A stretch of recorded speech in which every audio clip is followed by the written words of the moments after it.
Patrícia, hoje é dia 19 de abril de 2026, a Heloísa vai falar. Oi, Patrícia, boa noite. Meu nome é Heloísa, eu tenho 8 anos. Meu sonho é ter um iPhone.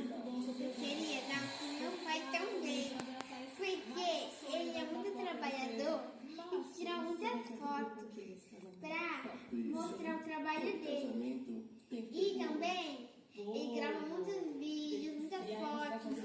Pai, Que a gente é chaveiro, fala que meu pai é chaveiro. meu pai é chaveiro, grava muitos vídeos para mostrar o trabalho A dele. gente é muito fã seu também. A gente assiste todo domingo, a gente assiste.